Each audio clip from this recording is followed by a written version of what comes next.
Dobar dan, dragi gledalci, dobrodošli u još jednu epizodu Moto recenzija na kanalu Moto Dnevnik. Danas nešto imamo zaista specijalno. Jako sam srećan što imam priliku da testiram, ako ne možda i jedini model koji ovdje u Srbiji postoji. U pitanju je Indian FTR 1200. Ako ima još neko ovakav motocikl, nek mi se javi, pošto će me zanimati vaše iskustvo iz ugla vlasnika. Ja se družim već 2 dana s njim i jednostavno ne mogu da prestanem da skinem osme sa lica. Motor je prezabavan, previše snage ima, znači baš je onako pravi, da kažem, muški motor. Inače, ukoliko niste upoznati sa Indian motorima, Indian je prva fabrika koja je 1901.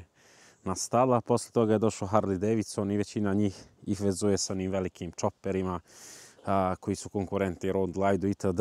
Ali Indian pravi i nešto jako ovako cool i zanimljivo. Pričat ću vam sad malo oko motora. Inače kod nas u Srbiji Polaris je zastupnik za Indian i za Triumph motocikle. Oni se nalaze autoput za Novi Sad, možete to da izgooglate. I ovaj motor je inače na prodaju. Tako da, ne znam, ultra je zabavan. Da nisam uzeo XSR-a, iskreno bih razmišljao ozbiljno o ovom motoru, zato što mi se sviđa kako izgleda. Dosta je visok, mislim, ovo je model iz 2020. godine. On je tad imao 140 visinu sedišta. Sednuću posle pa ćete vidjeti kako izgleda. I ono što je zanimljivo, pozadi je 18 guma, napred je 19. To je isto zanimljivo što bude nešto kao neki, šta znam, polu adventure, ali to se baš dobro vozi. Ono što je posebno, što sam sinoć isto nešto gledao po YouTube-u, Ryan F9 ili Fortnite emisija, čekirajte šta on kaže za ovaj motor. Ja mislim da je to ono broj 1 kanal što se tiče motora na svijetu i mislim, on govori o tome koliko je ovaj motor skladno i lepo napravljen, a to se definitivno slažem, zato što linija rezervoara prati identičnu liniju zadnjeg sedišta, dole ugao prednje zadnje točka, zato je 18-19, to prati liniju. Ovaj ovdje ugao gdje su nam montirali na ovaj cevasti čelični ram, zadnji amortizer, prati liniju da ide direktno gore do vašeg upravljača ili do vrha viljuški, dok zadnji deo ide ovdje u ravni. I tačno je, na primjer, ugao taj, pogledajte kod njega kako su to inženjeri lijepo dizajnirali, smislili, skladno, neverovatno da to izgleda fenomenalno. Šta je dodatno zanimljivo ovdje? Po defaultu je tank, ali ovdje nije tank, to je rezervoar. Ovdje ispod kad skinete ove plastike nalaze se filteri za vazduh, a rezervoar, pošto se ovdje malo niže otvara, ide ispod sedišta. I neki 13 litara, ali u principu ovdje pokazat ću vam možda posle, bukvalno on dođe vam ispod zadnjice i to pomaže na neki način da je taj centar gravitacije dosta niži. 120 konjskih snaga, 115 Nm obrtnog momenta. Samo po specifikaciji sam znao da će da se vozi fenomenalno, a ne i da će to bude previše, ali bio sam u fazonu, ajde da vidimo. Upside down wheel napred koje stvarno rade fenomenalno posao. Motor je za naked, za ovu kategoriju, nevjerovatno udoban. Ja sam se iznenadio. 2 diska, 320 mm napred, Brembo radijalni aparati sa ovim steel braided, kako se zove, crevima ili kako se zove ova creva, mrežasta, znači kočnice su skroz korektne. Ima i Brembo Master cilindar, osjećaj pri kočenju je super. Pozadi zadnja kočnica je 240, ja mislim, milimetara disk, dvoklipni kanal, ali isto od Bremba i to isto radi posao, mogu da kažem, odlično. Ono što mi definitivno možda malo fali je zvuk, ali video sam da Indian u ove novije generacije ubacuje i krapović izduf i ovaj fabrički zvuk je ok. Tempomat ima motor i ima neki zanimljiv sistem za tempomat što mi se baš sviđa, da sve možeš na jedno dugme da isetuješ i sve. Pokazat ću vam posle to kako izgleda. Bukvalno stisneš da ga setuješ, da ga upališ, mislim, dole stisneš da ga aktiviraš i motor te vozi. Ono što je još dodatno zanimljivo, ima ok LED svetla napred, ali ima TFT ekran koji je osjetljiv na dodir. Tako da u principu možete od ove vožnje da menjate ili putem ovog džojstika ovdje ili da menjate na touch screenu i to čak sa rukavicama. Tako da, ne znam, fenomenalan motor. Daj da vam pokažem ja sa 115 kg, a 181 kako izgleda na motoru. Motor je visok malo. Vidite, ja sam malo na vrhovima prstiju, ali ok. Položaj sjedenja nekako, nemam pojma. Meni je bio prvi dan nešto kao neki da super moto, pošto bukvalno si dosta iznad rezervoara i malo ti je blizu volan, ali evo sad drugi dan kad sam se navikao, bukvalno samo hoću tiskam gas da ga vozim i da uživam s njim. Tako da, to je to što se tiče specifikacija ovog motora. I da, ono što je najnevjerojatnije za ovaj motor, kad su mi rekli informaciju, on jeste polovan i sve to novije, 15-16 hiljada. Kod nas je ovaj polovan model, mislim da je 8700 €, ali to možete provjeriti na Polaris Indian. Instagram, pišite im ili broj telefona, pozovite itd. Idemo se vozimo. Da vam pokažem kratko, znači date kontakt, pali se ovdje Indian FTR, ekran je osjetljiv na dodir, što je cool, sa lijeve strane, sve da znate, mislim ovako mi deluje baš jako kvalitetno. Evo vidjeli ste, stisnuo sam tu, ovdje s lijeve strane kratko, dugo, tempomat, opcije da zameni, da menjate temu, sviđa mi se koliko je brz ekran, ali ovaj mi se više sviđa ako ima kompas, temperaturu, čak mi se sviđa, pokazuje ti ovdje koliko imaš goriva i koliko imaš da pređeš. Sirena, migavci lijevo desno, ovdje se pali, ovdje isto inače možete da uđete u meni za modove, kad kliknete tu ili na back dugme možete menjati modove vožnje Rain, Standard, Sport, da podešavate svetlost, povežete telefon, ko da svašta nešto, no idemo mi se vozimo. Idemo se voziti ovdje. Koliko je prijatno i lijepo. Inače šta je cool, bukvalno možeš u treću brzinu, zato što motor od 2000 do 10.000 obrtaja ti u treću možeš da voziš tipa od 40 do 120. Kočnice sam rekao da su ok, ali testirat ćemo ih negde. Ako bude imalo ovdje nekog pravca, možemo malo testiramo i ubrzanje i kočenje. Snage koliko hoćeš, kočnice super, upravljivost. Upravljivost mi se isto sviđa, brate, baš se lepo vozi.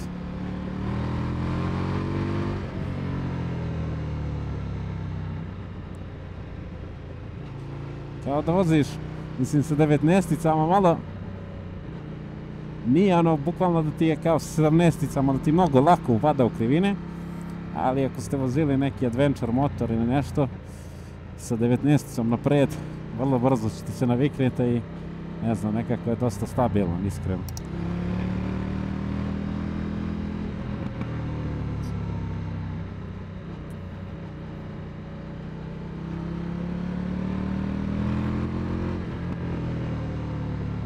Bukvalno, sviđa mi se, ne moraš ništa da ga šaltaš, samo u treću gasi.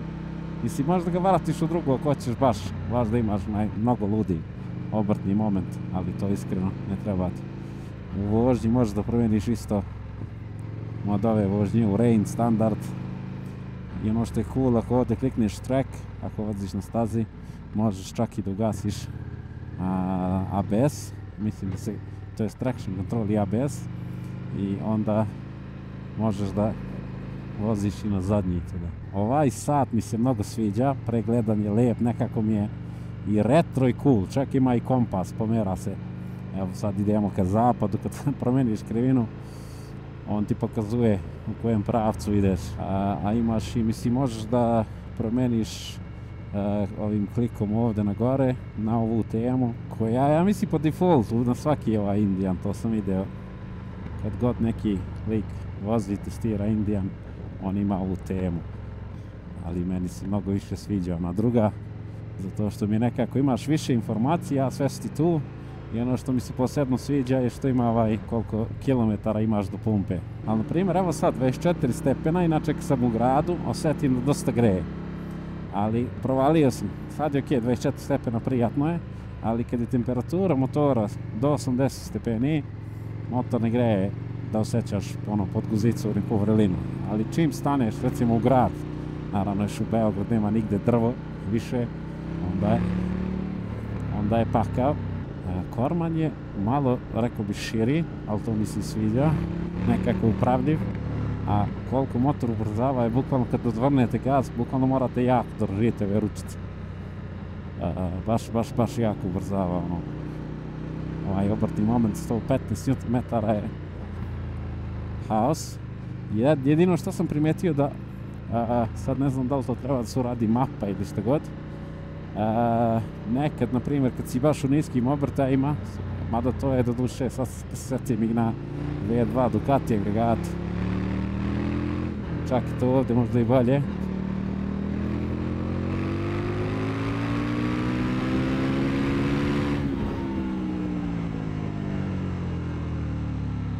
Koči, rakice.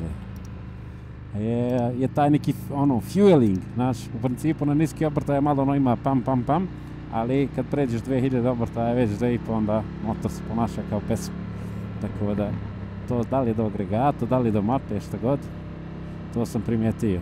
Nacionalni park Fruška gore, kako je ovdje lijepo, brate, dođeš s motorom kad je ovako toplo. Ja mislim da je ovdje možda negdje Vidikovac. Jeste valjda, tu ćemo sad da svratimo, parkiramo se, da vam pokažemo samo, pa ćemo da nastavimo put. Stižeš kako maslenernak Slovan. Ovdje ima i žičara neka. Strogo zabranjen pristup.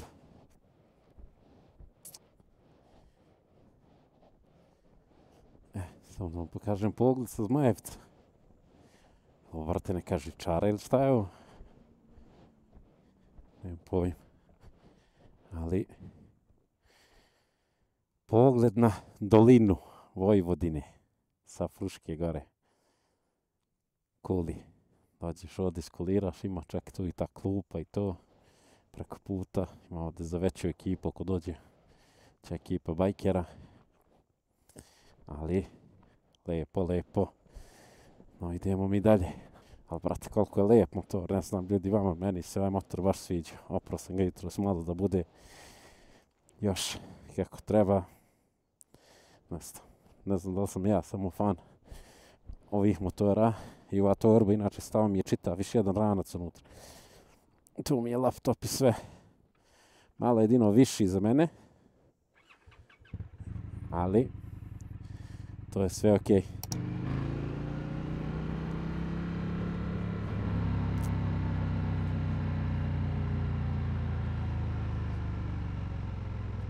Kočnice su, sviđa mi se, imaš taj neki lijep osjećaj, pogotovo na prednju, a na zadnju sviđa mi se 19-ica i onda imam osjećaj da neće baš lako da proklizam. A najbolje koči kad malo pipneš zadnju kočnicu i onda prednju i onda koči fantazija.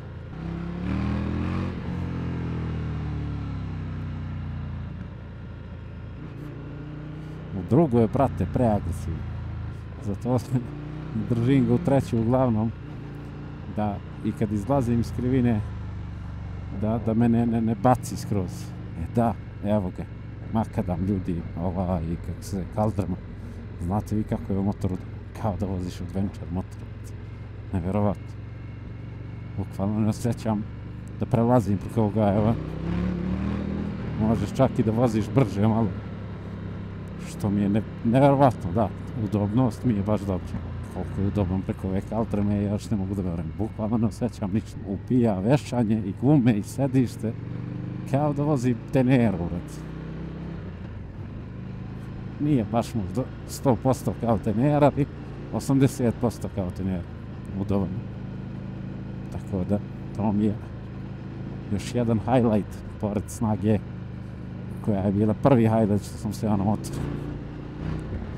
Nekako, ne znam, pravi mi je muški motor, sa ovom snagom i svim. Sviđa mi se FTR. I hvala Bogu što sam imao sreću da ga vozim, testiram, da vam prenesem iskustvo.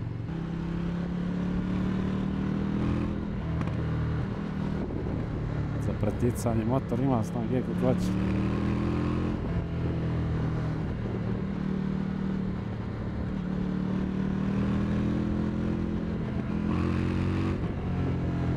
Od 4 do 5 obrtaja, 1000 obrtaja, kao da ima neki mali delay i onda posle od 5000 kao da te šutne neko iz pračke.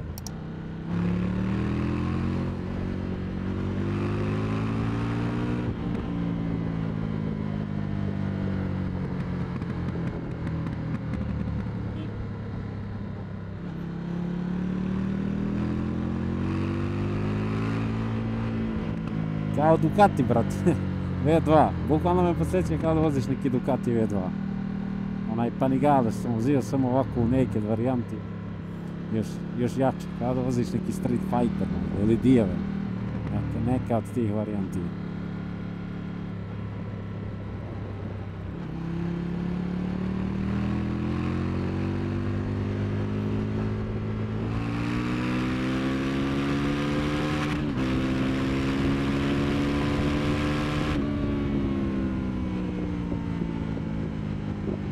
Obzirom da je naked, pri brzini je baš stabilan, iskreno. Ne mogu da verujem da je ovako stabilan. Kao da voziš neki sportski motor. Ovdje možemo probamo malo kočenje i ubrzanje. Kočenje. Prednja neće praktizati nikad.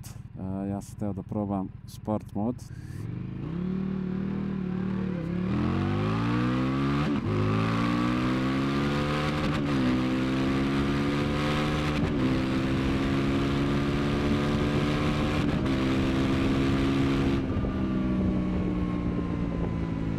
Strašno. Strašno.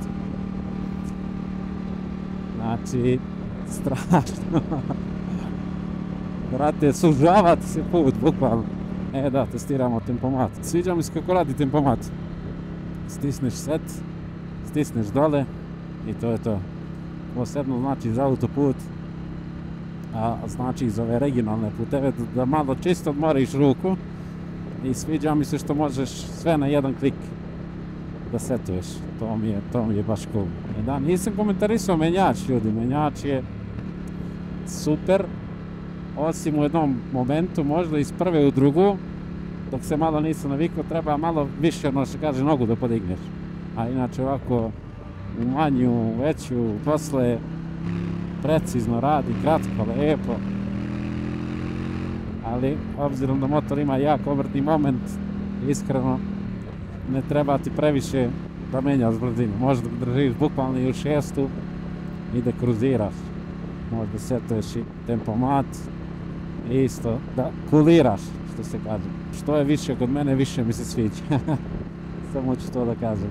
Pa ljudi, nakon 15 minuta gubljenja po Rumi, stižemo ka autoputu. Na autoput. Sad, ima snage toliko za autoput, što je bitno, dosta. Vidjet ćete u kojem smeru razmišljam. Recimo sad evo ovaj kamion ide 100, ti si u 5, recimo. I onda ti hoćeš da ga zaobiđeš i samo nema potrebe ni u manju da bacaš. Evo sad ćemo ga bacimo u 5, se uključimo na autoput. I ti sad ideš, evo kamion ide 110, možda, šta god. Samo daš migavac.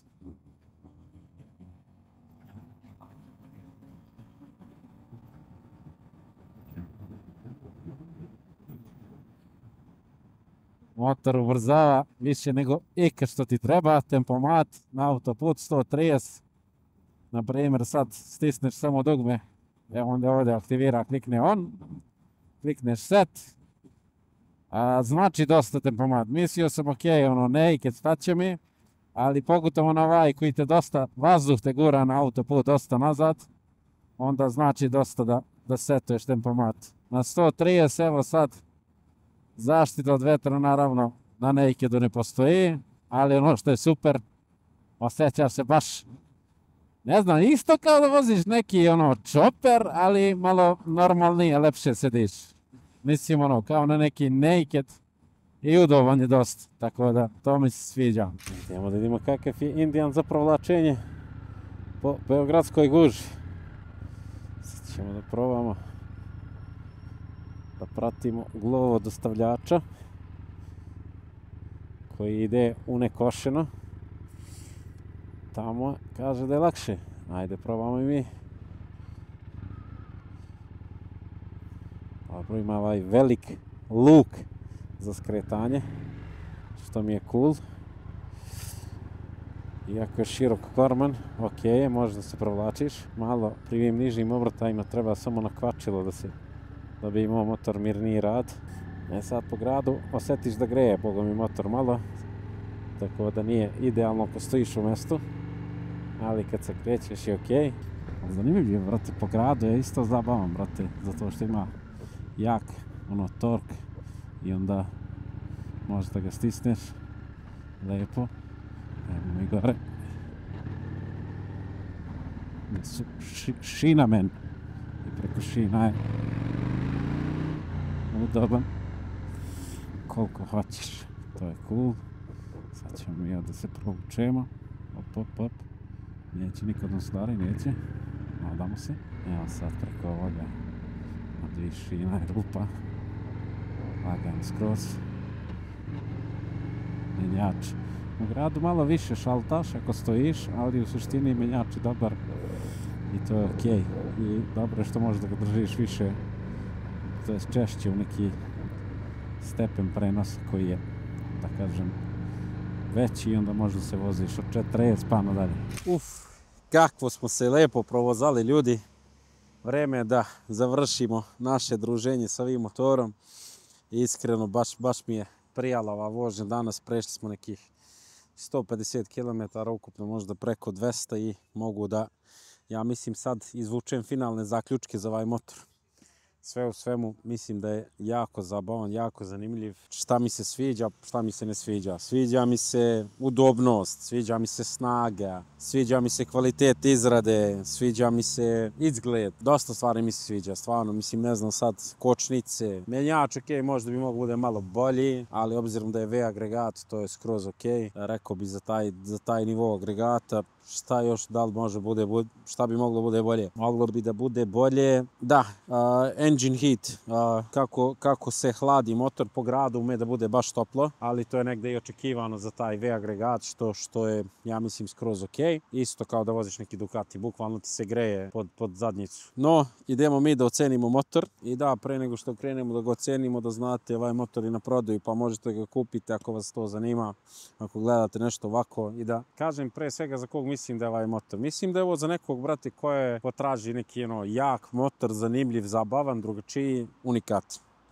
Znači, nije za nekog ko prvi put možda hoće sedne na motor i to dosta jak, dosta je lud, zahteva kontrolu u glavi, zahteva kontrolu s motorom, tako da opasan je, ali s druge strane isto jako zabavan.